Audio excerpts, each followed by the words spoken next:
The moment I stepped over the threshold into the house, I was overwhelmed by the stench. The smell of death permeated the air. The dank, putrid smell of rotting flesh had soaked into the aging plaster and made its home in the cold, damp walls and tattered rugs. You could almost hear the evil seeping up through the floorboards from the earthen cellar below, desperately trying to free itself from the confines of its stony prison in eager anticipation of the next victim. The distant screams of anguish and torment echoed throughout the house as I walked through the front hall into the belly of the waiting beast. What horrors were trapped inside these walls? These walls that were witness to the atrocities that had been carried out by a madman. These walls that provided sanctuary as his cold steel blade cleanly split their tender young flesh and watched anxiously as their taut skin separated from the sides of his cutting steel, spilling forth crimson rivers of blood and gore. This was where he had brought her, my beloved Sarah.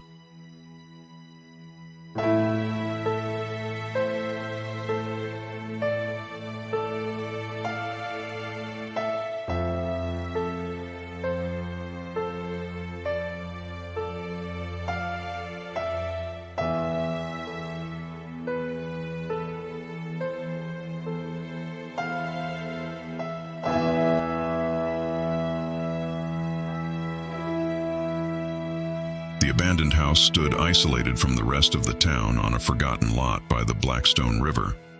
Just driving by on the deserted stretch of road, one would never suspect the house even existed, for it had been consumed by the surrounding trees and brush that had gathered from years of neglect, leaving the house buried and forgotten, like the decaying corpse it had become. I knew this place well. He had brought me here many times before, although tonight was the first time I was really here. However, I was gripped by an overwhelming sense of déjà vu upon my arrival. It seemed eerily familiar to me, as if I'd walked the path 1,000 times. Every tree seemed a secret, intimate lover, and every stone a welcoming friend.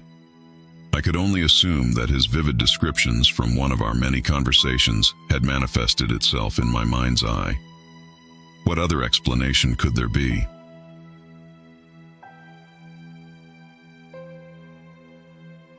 I knew him better than anyone. You see, I'm not entirely without blame for Sarah's death. In fact, I led him to her. I knew what he had done to the others, and I didn't tell a soul. I wanted to warn her, but I was afraid. I was afraid of what he would do to me. I was afraid of being ridiculed. But most of all, I think I was just afraid I wouldn't have anyone to talk to anymore. Although I loathed him for his crimes, he was the only one who listened to me and the only one who responded. He always seemed to come to me when I needed someone to fill the empty, meaningless void my life had become. He provided endless hours of voiceless communication that I so desperately needed since turning my back on society all those years ago. He was simply all I had left. My dark and dreary life of solitude had delivered me to the hands of a psychopathic killer, and now he had made me his unwitting accomplice. If fate would have it, this would be the night I'd see him face to face for the first time, and I would make him answer for what he did to my Sarah.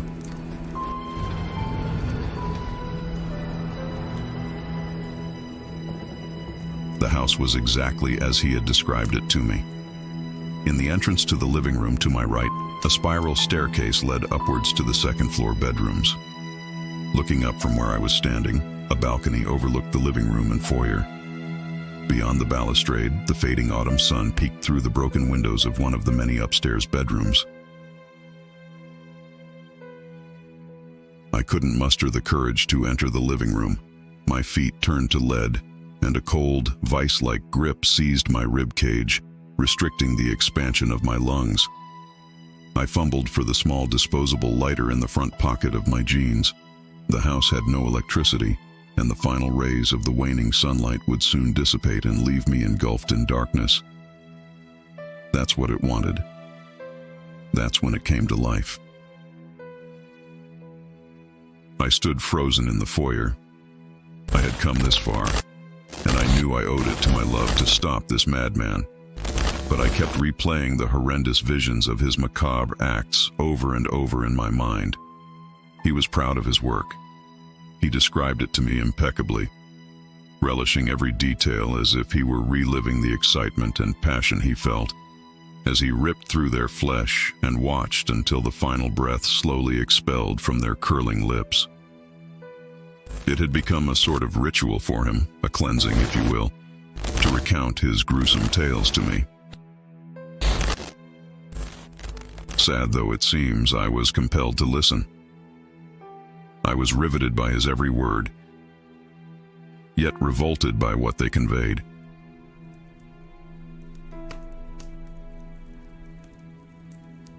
He would be here tonight. In our last conversation, he revealed the location of his secret place to me. The last line of the message lingers hauntingly in my mind. Soon, he wrote. Soon, you and I will become one.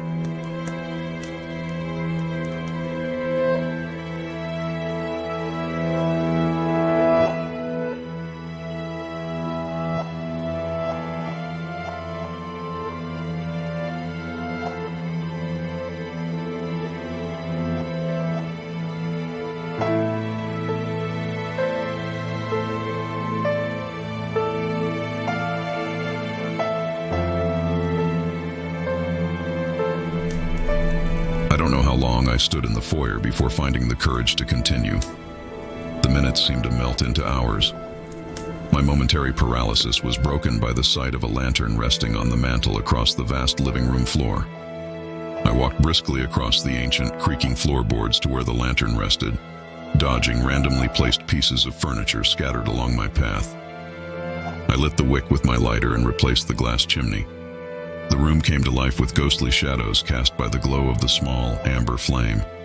I adjusted the height of the wick, and an uneasiness came over me as the looming shadows began to dance menacingly around me. I decided I'd have a cigarette to still my nerves.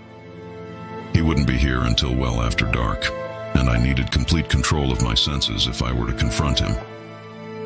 However, I couldn't erase the powerful images that had recently become so increasingly dominant in my thoughts. It was 7 years ago when he first came to me. I had just lost my wife in a fatal car accident, and the loss was unbearable. I am not a handsome man, and I never fared well when it came to winning the affections of women. My wife was the only woman who had ever loved me, and her death left me devastated and alone.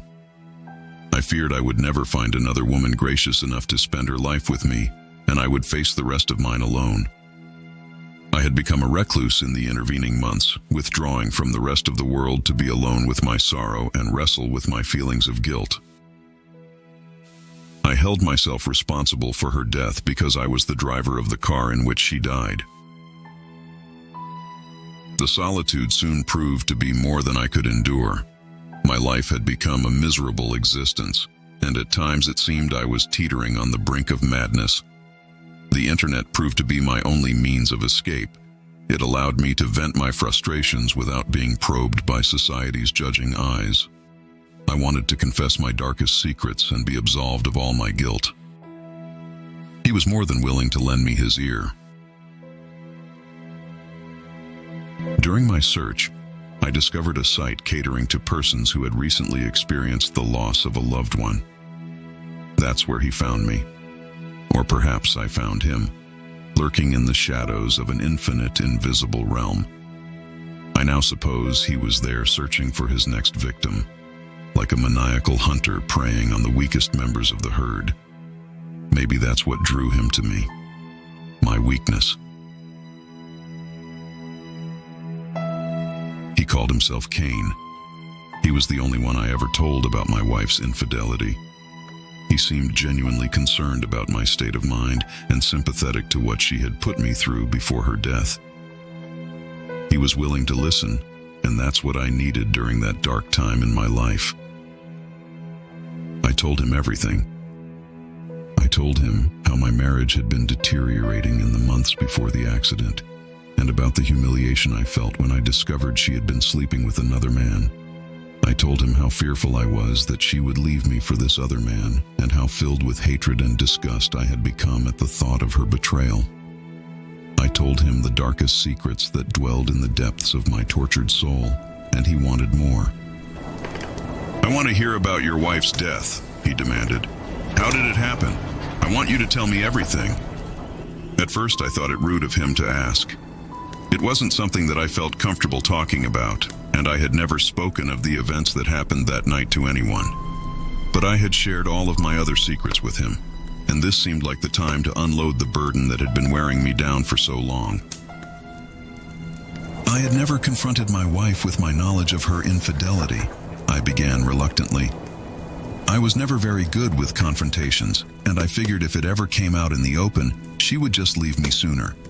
Instead, I kept the secret locked up inside, and it festered and grew like a cancer that began slowly consuming me from within. I decided that I couldn't just stand by and do nothing.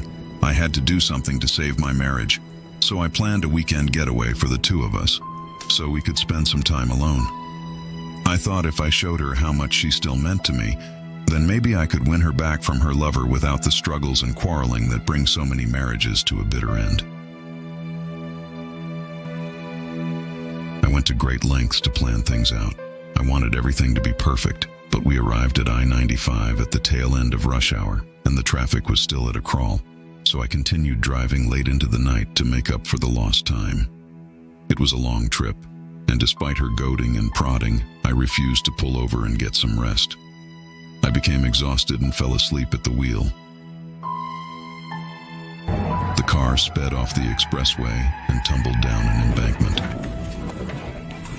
The momentum propelled the car into a heavily wooded area where the passenger side struck the trunk of an enormous oak tree. My wife's side of the vehicle absorbed the greatest force of the impact. When I came to, I found her limp, lifeless body lying in my lap. I shook her gently but received no response, so I lifted her head to look into her face. I remember vividly how her head rolled back lazily against what was left of the Buick's blood-stained headrest, and the revulsion I felt when I noticed that it had been nearly separated from her body. Her neck was split open in a grotesque, gaping grin.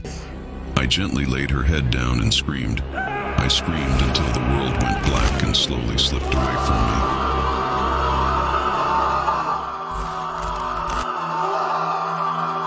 That was the final grisly image that I carried with me down into the darkness.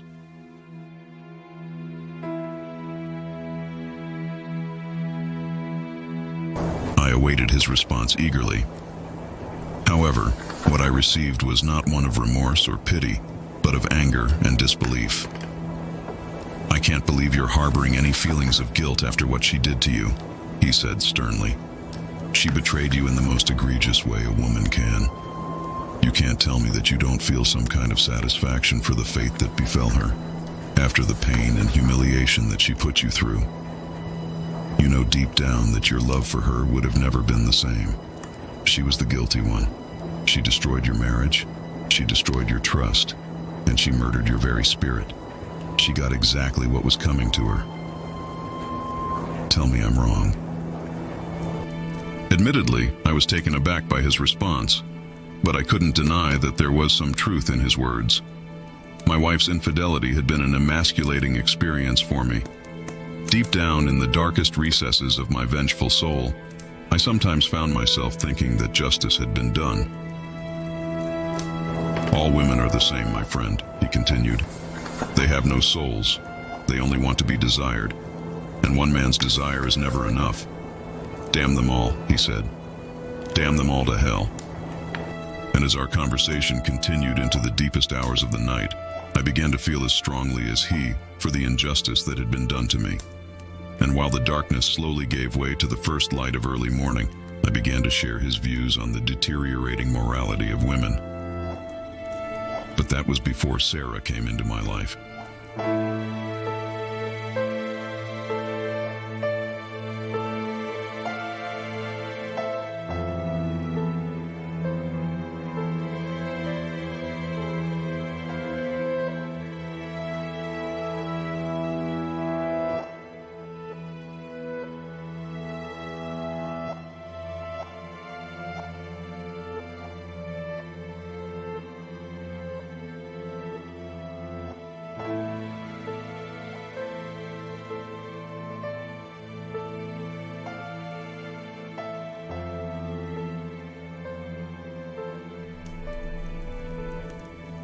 took the final drag from my cigarette and snuffed it out on the sole of my shoe. The sun had completely abandoned me now, and the chill of the night air raised bumps across my flesh. Amidst the persistent howls of the wind, I detected a faint, muffled sound emanating from some distant source.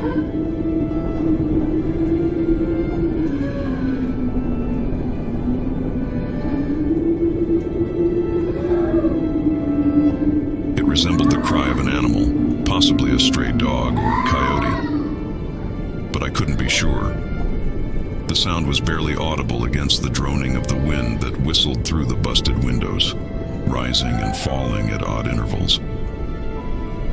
I expelled the smoke from my lungs into the air above me. As I watched the floating whispers of smoke slowly beginning to dissipate, my thoughts turned from my disturbing involvement with Kane to my enchanted memories of Sarah. Sarah came into my life a little over a year ago. She was a lover of the arts, and she had come to town when the fall semester convened to study classical painting and dance at the college. She took up residence in the dorms across from my apartment building. I can remember every subtle detail of her face. Her delicate features gave away her kindness and purity. Her soft, sensuous lips longed to be kissed, but had yet to find another worthy of their caress. Long, flowing strands of chestnut hair cascaded down the alluring slope of her shoulders and plunged further downward to the small of her back. But Sarah's eyes were the most salient aspect of her beauty. It was their intensity and unusual hue that first captured my attention. Her eyes were the purest green, like bottomless emerald pools that flowed to the depths of her divinity. And even though those eyes never found mine, she had given me more than any woman before her.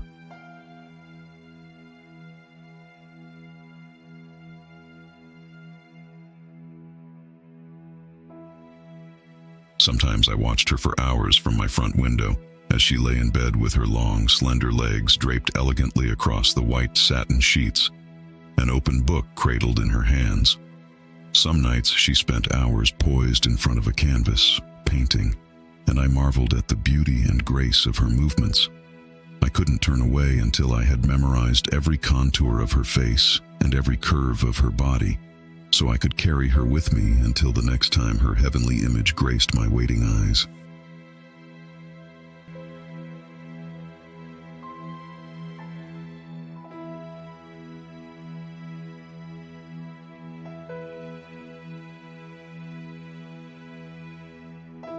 Sarah wasn't like the other girls at the college.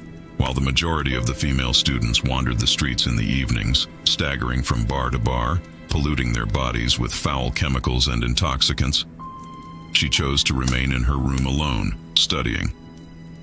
While the other young women chose to spend their evenings philandering and randomly inviting strange men into their beds, Sarah chose to retain her virtue. I watched with great interest and anxiety as she resisted the clumsy advances of her many bumbling suitors. I knew these men weren't good enough for her, and I suspect she sensed this as well. I yearned for Sarah more than I ever had for any other woman, and even though I was 10 years her senior, I still entertained the tiniest gleam of hope that I could be the man for whom she was saving herself.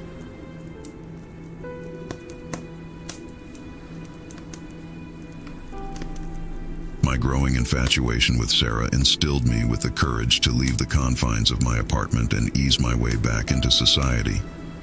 I had reached a point where the obscured view from my tiny apartment window was no longer enough.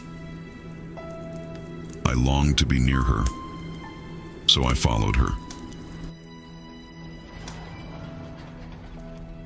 It soon became clear to me that everywhere Sarah went, she went alone, and I began to feel closer to her, as if these were our times alone together. She sometimes spent her evenings at the local coffee house where she recited original poetry to the audience. I would remain concealed in the shadows of the darkest corner of the room, watching in amazement as she became lost in verse. Words flowed flawlessly from those gentle lips, penetrating my flesh and flowering in the depths of my once barren soul. As I listened to Sarah recite her beautiful compositions, I realized I was falling in love with her. I felt I had to keep my feelings for Sarah a secret from Kane, but as I began devoting more time to her, the time I spent conversing with Kane began to diminish.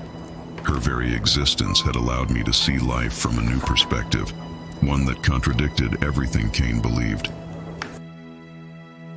Sarah reminded me how wonderful a woman could be, a memory that had atrophied under Kane's corruptive influence. His despicable accounts of sadistic torture and grisly murder that I once found so eerily compelling had become unbearable, for now I had given a face to his unfortunate victims. And the face was Sarah's. I couldn't bear the thought of the same fate befalling my beloved, so I had to protect her. However, Kane still had a powerful influence over me. Even though we had never met face to face, he had an uncanny, almost supernatural insight into my thoughts, and he became increasingly intolerant of my strange behavior. I should have known that it was just a matter of time before he got me to reveal myself. I simply refused him the audience that he so desperately needed and to which he had grown accustomed. Whereas I once listened intently to every minute detail of his brutal rituals, I now dismissed his insanity and pleaded with him to see the error of his ways. "Is there no end to your madness?" I asked him. "You can't continue spilling the blood of the innocent." "Innocent?" he replied. "Don't insult me. Not a single soul did I send to the grave that was innocent. They came willingly unto me, my friend, even though they were promised to another. They broke their sacred vows to forsake all others and betrayed the men to whom they were betrothed, to satisfy their own selfish carnal desires. The fate that befell them was fitting and just. Was their pain and suffering any greater than the man who discovers he has been betrayed by the woman he loves? I ask you, my friend, did you not wish for death to come and put an end to the agony and humiliation you suffered at the hands of your unfaithful wife? Who's to decide which sin is worse? A sin is a sin, and as long as women are willing to commit this sin against men, then I will continue to seek retribution.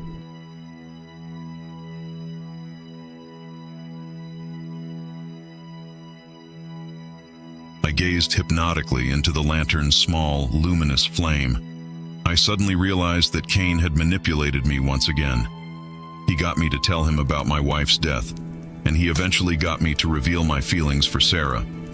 Now he had lured me to his secret hideaway in the middle of nowhere.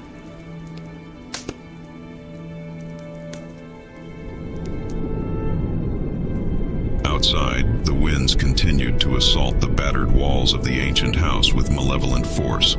The distant wailing of the wildlife and the howling winds played on like an eerie, haunted symphony. I walked to the window to get a look at the night sky. There was a storm coming. I could see the faint, distant flashes of lightning on the horizon, like tiny explosions illuminating the dark autumn sky. Kane was on his way.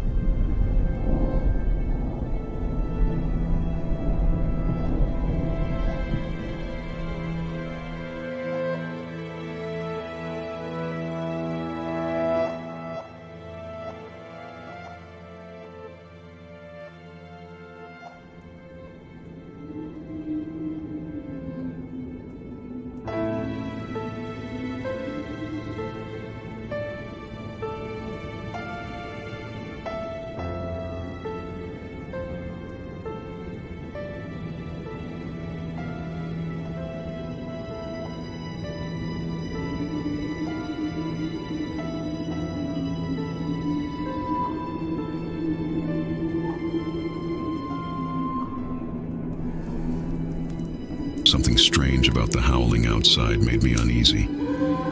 I couldn't discern what animal was capable of such a loathsome, pitiful wailing. Nor could I distinguish from which direction it came. My ears fell prey to the beguiling trickery of the droning winds, and at times the sound seemed to be all around me.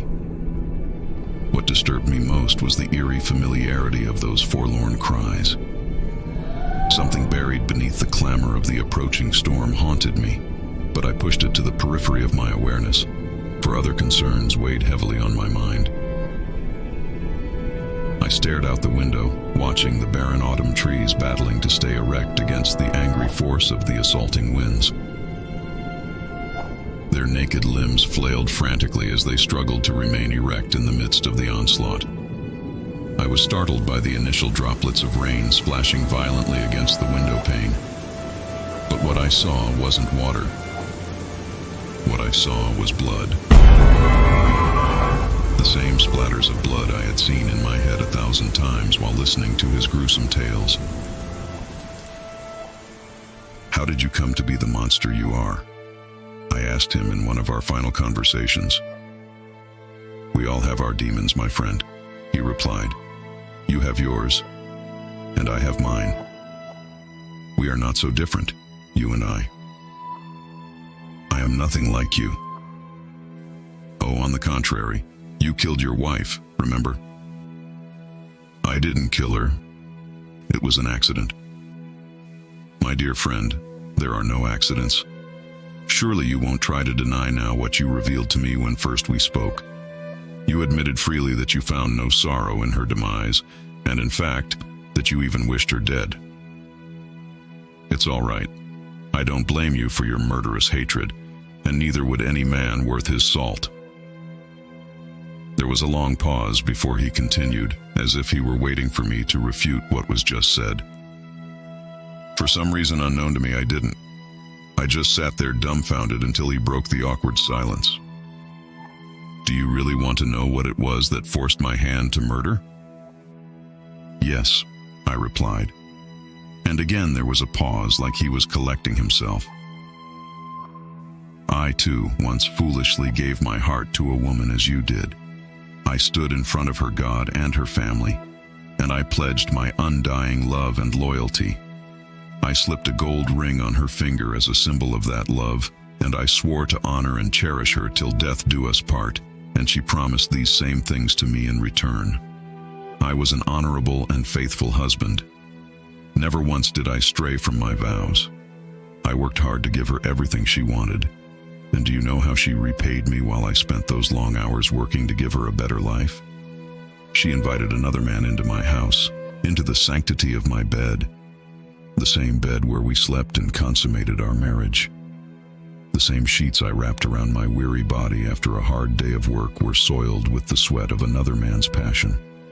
The same lips that pledged eternal loyalty to me were tainted by another's sinful touch. Then she had the audacity to lay that foul, contaminated mouth upon mine.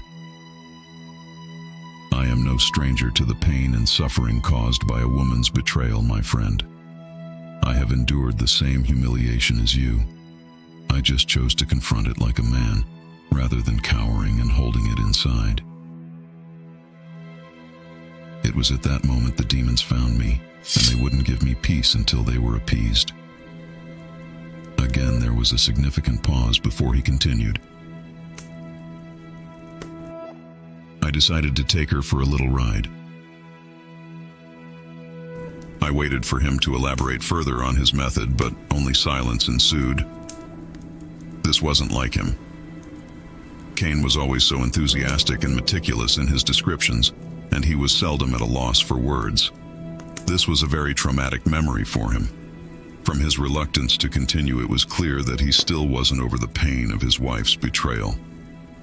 For one brief moment, I pitied him. "What do you mean you took her for a ride?" I finally ventured to ask. "I drove her to a little place I knew, out in the middle of nowhere," he said. I can still see the smug look on her face as I explained my knowledge of her betrayal. She didn't even deny the accusation, and she showed no remorse or shame for her unforgivable actions. At one point during the confrontation, she actually laughed at me. I'm sure you can imagine my angst. This wanton whore had disgraced my honor and then laughed in my face as I expressed the pain and torment I suffered at discovering her adultery. I did attempt to control the mounting rage. However, I could bear no more of her whimsical amusement at my pain. The mirth she displayed at my suffering was like pouring salt in the wounds. Even to this day, I can feel the sting as her cackling laughter echoes in my mind. The demons had spoken. In that moment, I knew she must be punished. The first blow was invigorating. I brought my fist downward against her cheek, hard, nearly knocking her unconscious. Her laughter stopped immediately, but my rage had yet to subside. The second blow was better than the first, but I still wasn't sated.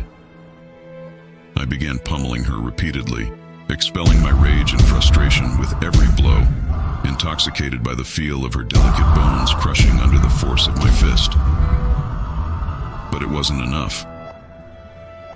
How could I possibly make her feel the humiliation she so willingly visited upon me? How does one translate the unimaginable suffering of the soul caused by such a betrayal into physical terms? Her head bobbed awkwardly against the headrest, and she struggled to remain conscious.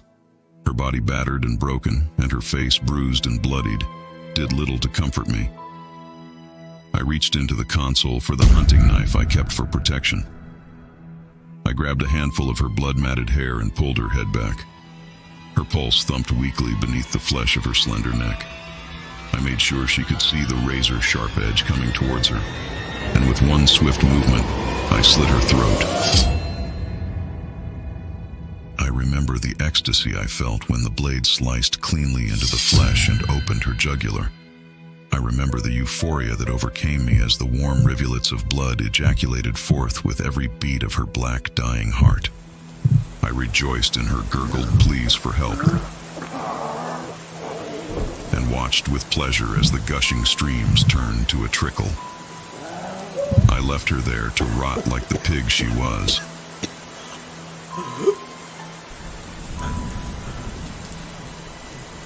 I was reborn, my friend.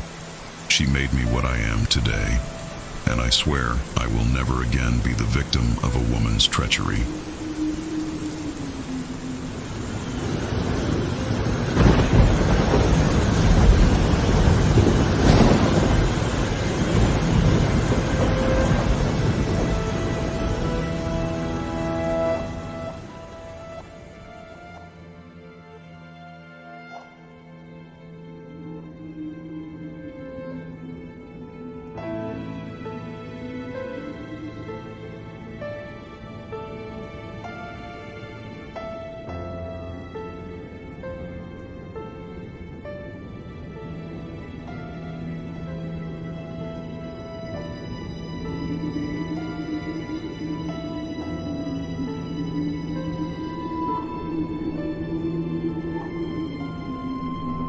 I slit her throat.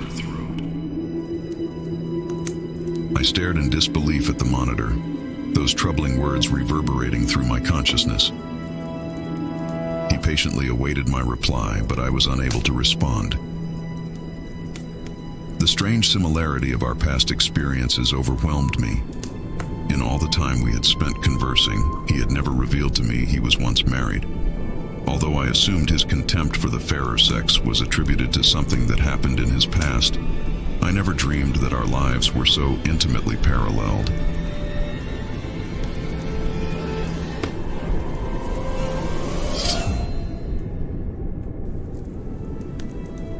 Why had he waited until now to unburden himself? It seemed strange to me that he didn't divulge this information when I first confessed my own wife's adultery to him. I fought to clear my head of all the unanswered questions. It didn't matter to me anymore. I just wanted this all to end. Sarah had become a source of light in my life, and I had grown weary of the obscuring shadow of Cain's psychotic rhetoric. I wanted to be rid of him. I pleaded with him to see that not all women were the same as the ones we were unfortunate enough to take as our wives, but he wouldn't listen to reason. He just became hostile. It became increasingly difficult for me to conceal my feelings for Sarah as he continued his vicious verbal attacks on women. Every plea I offered, he would counter with his contrasting evidence of their wickedness. I found it difficult to contest a man who knew the vices of women so well. He had given so many examples of women from his past who strayed from their husbands' loving hearts in search of forbidden passion, only to be greeted by the cold, ripping vengeance of his punishing steel. As our debate raged into the night, he grew suspicious of my continued resistance to his methods.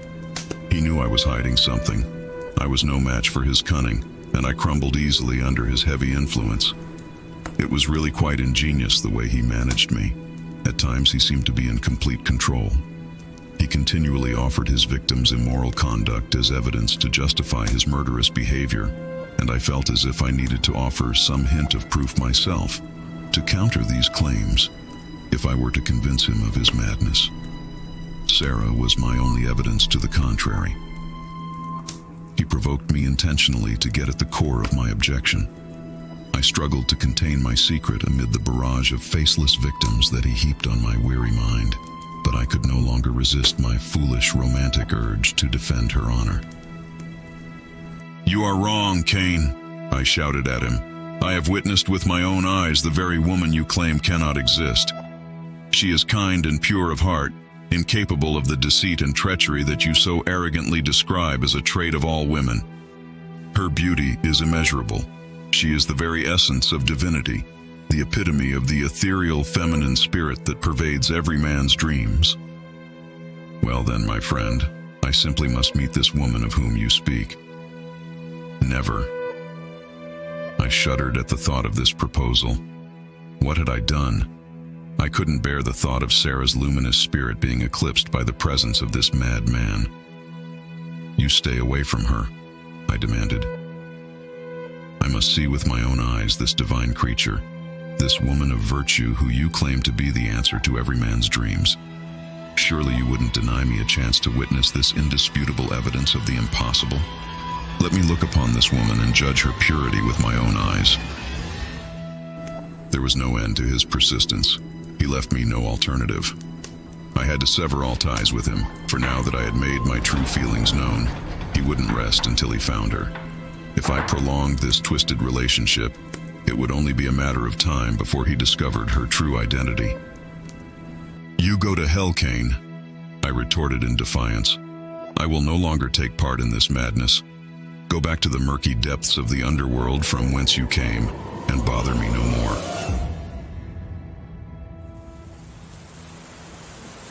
I signed off for the final time and left him to face his demons alone.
Of silence, I was finally able to put Cain out of my mind and carry on with my life.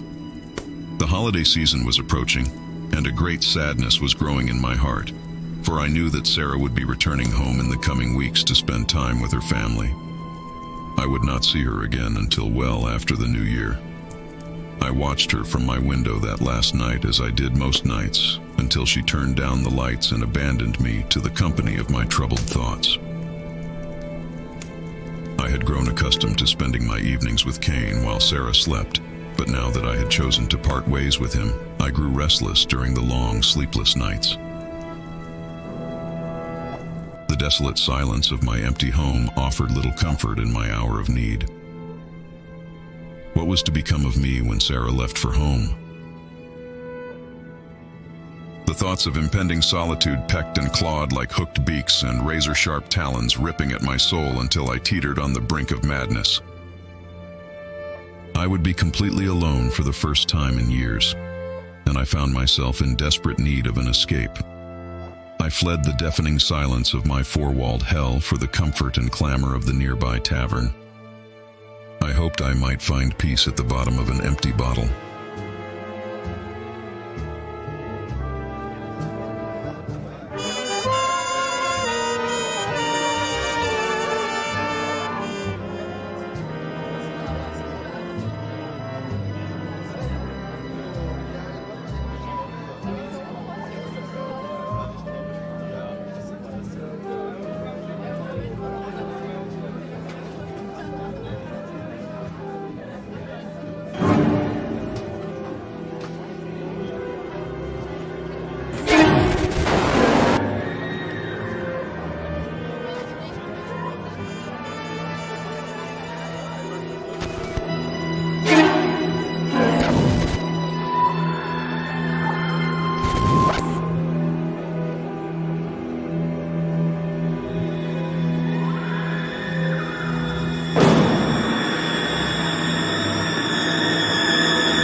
last swallow of scotch as the final stroke of the witching hour echoed throughout the square.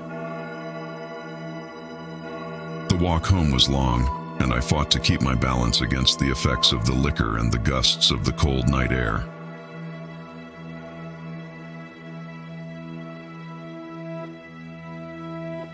Although I had many drinks, I still remember the events that unfolded that night with great clarity. I remember the feeling of dread upon reaching the landing of my second-floor apartment and seeing through my blurred vision that the door was slightly ajar. I remember the dull, monotonous thump of my quickening pulse as I approached the threshold and gently pushed the door open on its creaking hinges.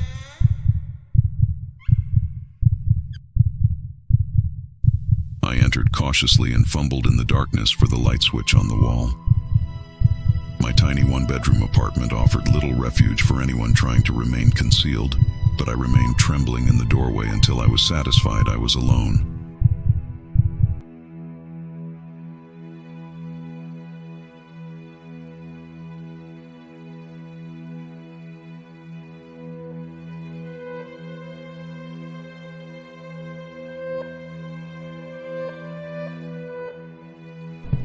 My eyes caught the sight of a large knife wedged into the hardwood top of my oaken desk. The overhead light reflected brightly off the exposed metal of the blade. I knew at that moment I had made a fatal mistake by choosing to cut Kane out of my life so abruptly. Once he realized his attempts to contact me were futile, he was then forced to seek an alternative avenue to reach me. I was a fool to believe I could just turn my back on him, and he'd disappear like some ghoulish apparition from a child's campfire tale. Once again, I had underestimated him. The folded note was impaled to the desktop by the tremendous force of the blade's penetration. I pulled the knife from the wood to retrieve the message, but before I summoned the courage to read its contents, something even more disturbing caught my attention. A message had been scrawled on the front parlor window overlooking Sarah's room. I hoped that my eyes were merely playing tricks. I hurried to get a closer look at the gory images printed on the pane. My legs grew weak, and my heart stopped in mid-beat. The message was accompanied by a crude drawing of sorts, an image of two eyes joined with a single word inscribed just below. Look. I grabbed my camera from the end table and aimed the telephoto lens through the same window I had peered through 1,000 times before.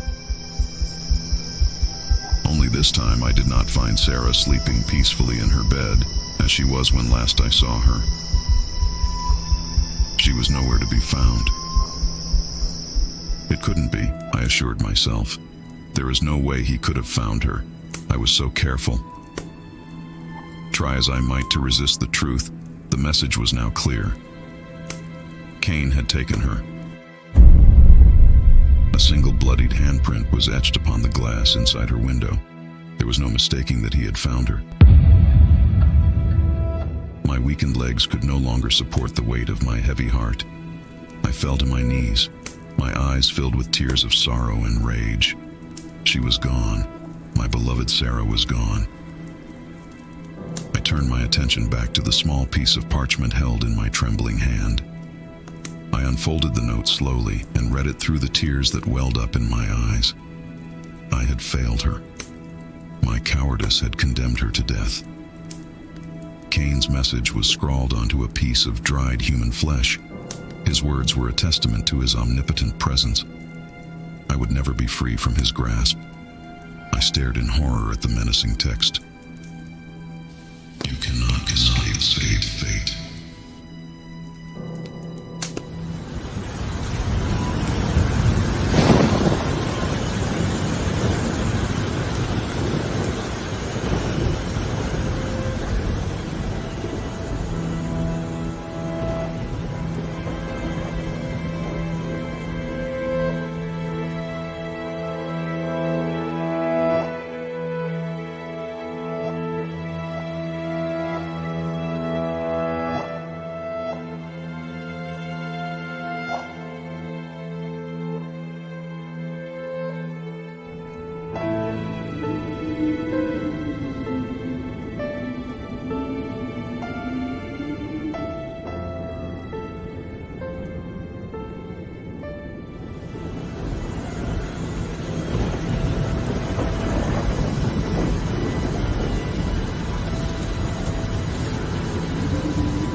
turned my back on the fury of the coming storm.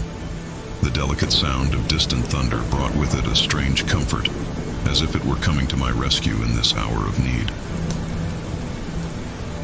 I suddenly realized what had been so haunting about the howling buried beneath the gusting winds. Even though the storm had intensified with furious gusts of wind battering the exterior walls and the torrential downpour crashing against the worn and tattered shingles, the peculiar sound still remained audible. Even the rumbling of the approaching thunder didn't seem to discourage the din of the wretched beast. Wouldn't the vilest and most ignorant of creatures seek shelter from a storm of such magnitude? I waited patiently for the winds to subside and listened intently for the next outburst to come. What I heard next sent shivers down my spine. The sound wasn't coming from outside. It was coming from somewhere inside the house.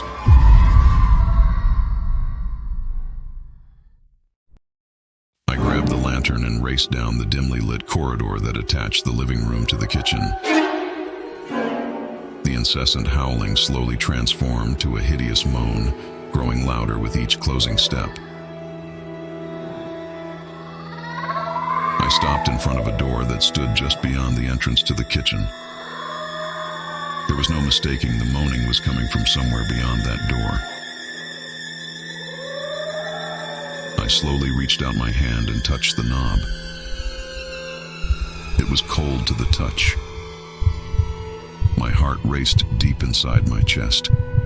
I took a deep breath and yanked the door open hard. It slammed against the kitchen wall and hung crooked on its rusty hinges. All I could see was blackness within. I raised the lantern and crept forward cautiously into the opening. The pungent smell of rotting flesh assaulted my nostrils, and the cold dampness of the cellar permeated the pores of my skin. The moaning ceased for one brief moment. I must have startled whatever it was into silence. The stairwell was black as pitch, and I shuddered to think what might be lying in wait in the depths of that darkness. The tortured cries came drifting up from the blackness once again, and my blood turned to ice in my veins. Those moans were human. Someone was alive down there in that blackness. Somewhere in the bowels of this ancient evil beast, someone was alive, waiting and listening in horror for his inevitable return. I knew what I had to do. This madman had to be stopped. I closed my eyes and took one final deep, cleansing breath. Then I began my descent into the waiting gloom.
made my way quickly through the winding passageways of the stone corridor, recoiling from the faintest touch of the silken webs that adhered to my cold and clammy flesh, cringing in disgust as the dark, indistinguishable shapes scurried from the fall of my intruding footsteps.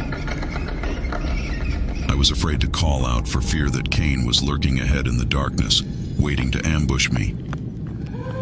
So I hurried in silence. I followed the sounds of the pitiful wretch till I found myself at the mouth of the monster's lair. I am still uncertain how long I wandered the catacombs beneath Cain's lair, searching for the source of that hideous wailing.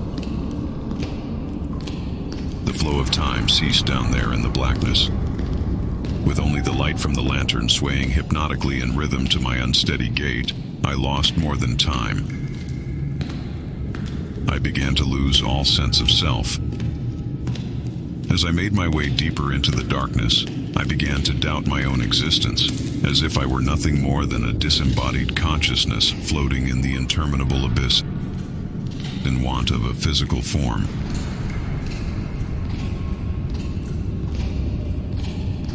And then suddenly, the narrow corridor ended abruptly. I found myself standing in the mouth of a subterranean chamber.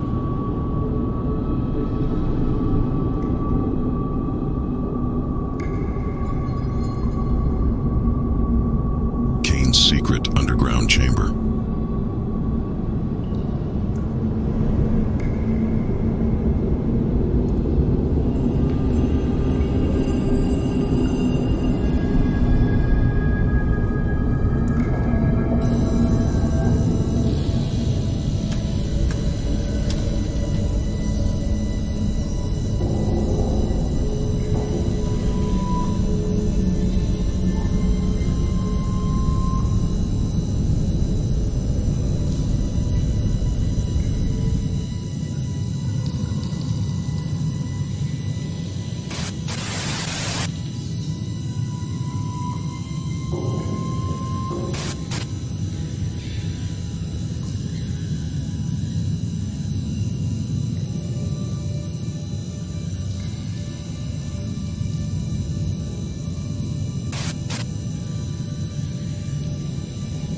There, in the middle of the sprawling cavern, I finally found what I sought.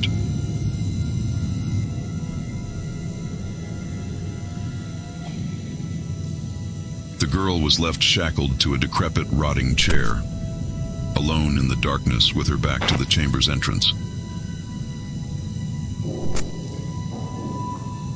The lantern offered little light, but in the darkness of this forsaken hole, it was as brilliant as the morning sun.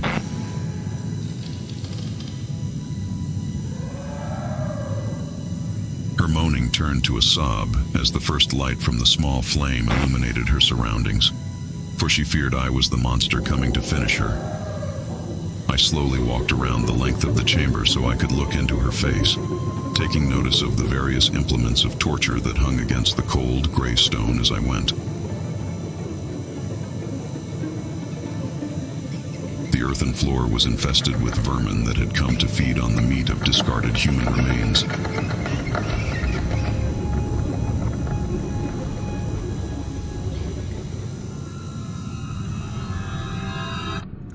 She had been gagged, which explained why she could manage nothing more than an incoherent, muffled scream.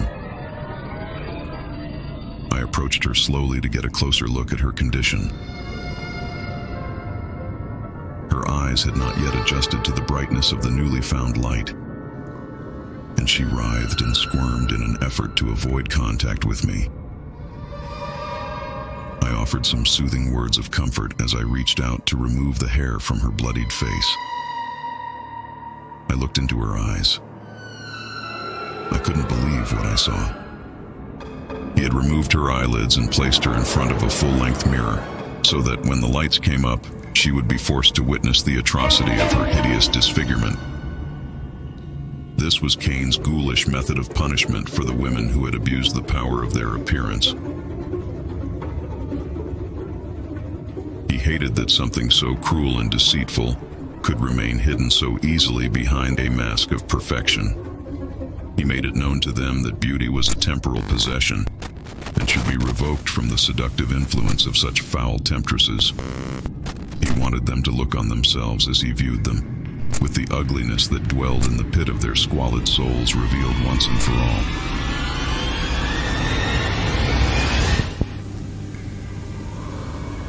I aimed the light from the lantern into her face. Her eyes protruded morbidly from the bloody sockets that encased them. I gazed into her macabre, bulging stare with disgust and pity, but there was something deeper drawing my interest than just mere morbid curiosity. I knew those eyes. Even through the dried blood, knotted hair, and disfigured features, there was no mistaking the deep emerald glow of those once beautiful eyes.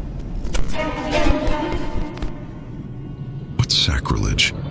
He had kept my beloved alive in this god-forsaken hole.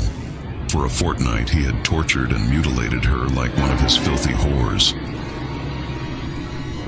Is this why he brought me here? To see her defiled and disfigured as an affront to me and all I thought was beautiful?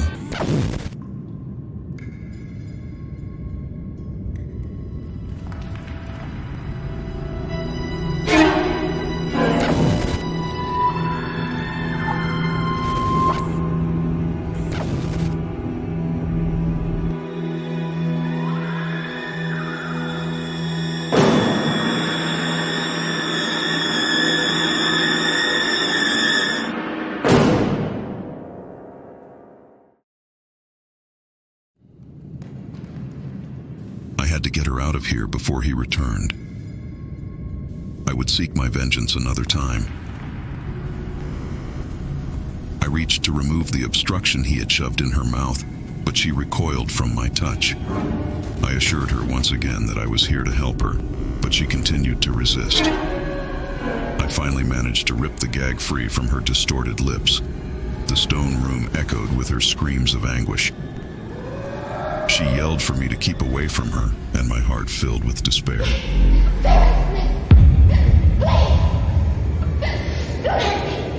I saw at that moment the horror in her eyes and the loathing and fear she held in her heart for me. I couldn't stand to have her looking at me that way. Could she not see the love that dwelled in my eyes for her? How could she believe for a moment that I could be capable of harming her? I sat there, dazed for a moment, confused by her misplaced fear. I rose once more to continue my efforts of rescue, but I never reached her. I was seized from behind by an unseen presence. He moved quickly and quietly. I never heard him coming for me. I fought to release his hold, but the constricting force of his powerful arm was too great. I quickly grew weak from the lack of breath. I lashed out repeatedly over my head, hoping to grab hold of something, but there seemed to be nothing of which to grab hold. Sarah's screams of torment droned on in my ears as I plunged slowly into darkness.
was disoriented and confused when I first emerged from the blackness that held me.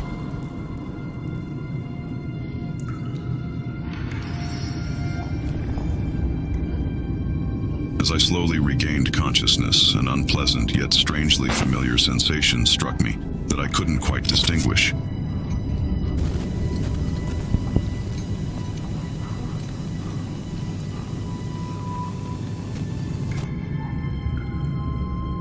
The screaming had stopped. The room had become as silent as a tomb, and I feared the worst for this. The dimly lit underworld slowly came back into focus, and I saw a lifeless silhouette lying on the cellar floor some distance away from me. Its huddled form lay just beyond the periphery of the lantern's flickering light. I struggled to get to my feet. My head continued to throb and my vision was foggy, but I managed to gain control of my senses. I cautiously approached the motionless form, knowing what I would find even before the light reached the gruesome remains. The earthen floor was slippery from the blood of the fresh kill. My foot struck a solid errant mass lying in the path. I stumbled and fell headlong to the earth beside a bloodied torso. There she lay, her body savagely torn apart and left to rot on that miserable, tainted, unhallowed ground. She had been dismembered, and her limbs were strewn about the chamber floor. Her severed head wobbled grotesquely at my feet, the result of my clumsiness. I fought back a deluge of tears that threatened to overcome me, but I was beginning to unravel. "Cain, you bastard!" I bellowed through my tears. "Come back and face me." There was no reply. I knew he must be nearby, for the blood still oozed from her fresh wounds. He would surely not forgo a chance to gloat over his dominance. "Cain, come back and face me like a man." But again there came no reply. I could feel my mind collapsing. And then his final words drifted up from the furthest recesses of my crumbling mind. "Soon you and I will become one." No, it can't be. He's waiting in the darkness, I know it. He's watching me from somewhere in the shadows, taking joy in my suffering. "Cain, come back." But again, no answer came from beyond the darkness of the chamber's door. My mind seemed intent on thrusting an unspeakable conclusion upon me.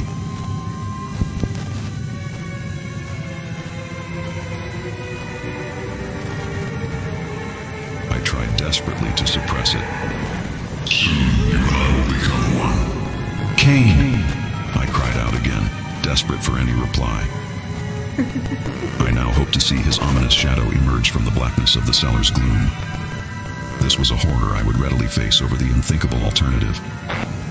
My head throbbed and my heart pounded maddeningly at the impact of his prophetic words, which now conveyed new meaning. "Soon." "Cain, come back!" I shouted once more. "Soon you and I will become one." "Cain!" I cried out again, desperate for any reply. I lowered my throbbing head gently into my hands. I became aware once more of the sticky warmth that covered my flesh. I was covered in blood. Her blood. I pulled my hands away from my face in revulsion and gazed at the coagulating fluid covering my skin. I stared at the blood on my hands. "You lie." I fought to regain control of my faculties, but my strength was fading. "Cain, answer me," I pleaded to the darkness in vain, desperate for anything that would silence the hideous voice in my head. "Will become." I refused to succumb to this harassment. It was impossible. It couldn't be true. I continued my pleas for him to come forth from the darkness and put an end to this agonizing persecution. In that moment, I was willing to be butchered as well. I would have gladly suffered the same fate as the others, if this taunting would only end. I could not stand to prolong the agony a moment longer. I shook my head violently, hoping to still those menacing words that repeated monotonously through my mind. One. One. One. One. And finally, out of the darkness he appeared. I caught a glimpse of the madman out of the corner of my eye. He He was covered in blood. The wildness of a jackal shone in his eyes. He stared back at me in horror and surprise. I could at long last put a face to the unseen specter who had haunted me for so many months. He had finally crept from his hiding place to meet me face to face, like a demon conjured from the blackest depths of hell, and terror gripped me anew. I realized we were entirely alone. There wasn't another living soul in the house. Just me and this crazed lunatic staring back from the murky reflection of the full-length mirror. No! This can't be! I screamed in denial, but it was all over. Cain! I shouted one final time in defiance. But no answer came, save the sound of my own voice echoing throughout the darkness of the stone walls.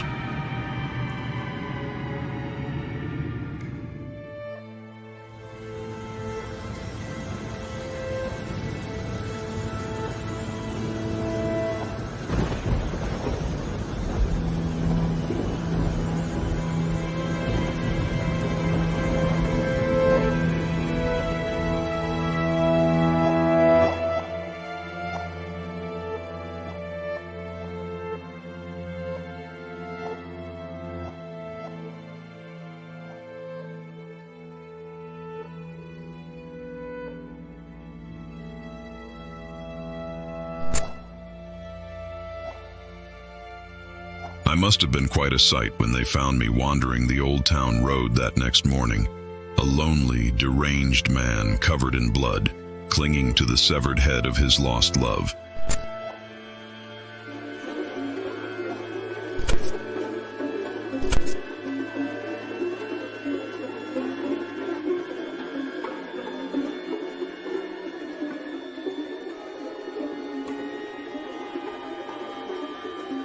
The authorities were really quite accommodating, considering the atrocities that were found scattered throughout the bowels of that wretched house.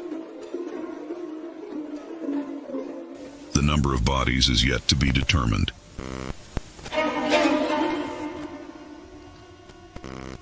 Strangely, I have no memory of any of them. But they will never let me forget their suffering. Every night my head fills with their unrelenting screams of anguish, demanding vengeance for the sins committed against them. I can feel their bitter hatred ripping and clawing at the final vestiges of my sanity, dragging me further downward to the abysmal depths of their desolate netherworld, to suffer in eternal damnation beside them.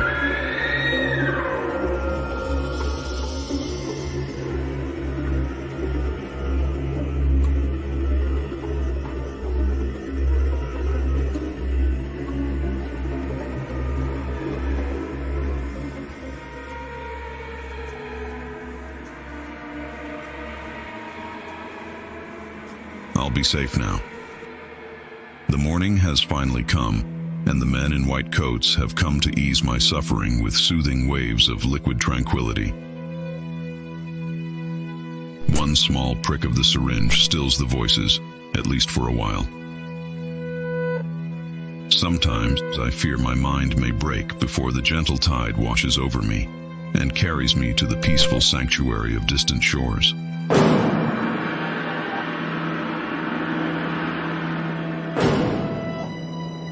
During the long, empty days, the men in white coats protect me, and I feel safe under their watchful eyes.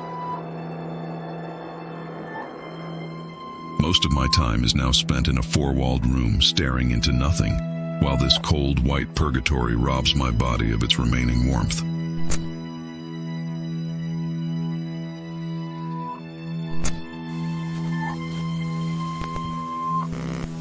I often think of Sarah the way she once was, with gentle green eyes full of kindness and love.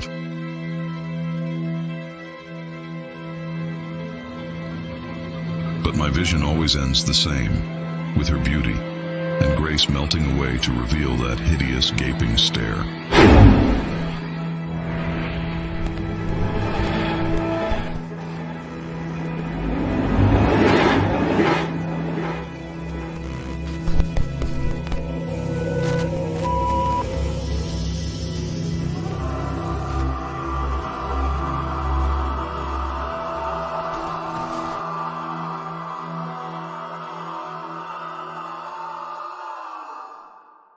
I assure myself that I am all right now, at least until nightfall, when the lights go out, and the men in white coats go home to their wives and families and tell them the hideous stories about the monsters they keep locked in secret cages. But for the moment, I will be safe, until the tide washes me ashore and leaves me stranded. My demons have found me, my friends. I couldn't hide from them forever. And as you well know, they won't rest until they're appeased. I must take my leave now. I've written all I can remember, all I care to remember. The screaming has finally stopped for the moment. The gentle waves beckon to me with promises of distant solace. My tormentors silenced once again. But late at night, in the darkness of my windowless world, when the lights go out, and I'm huddled in the darkness on my cold, hard slab, with the covers pulled tightly over my head, late at night when I'm all alone, that's when the demons come.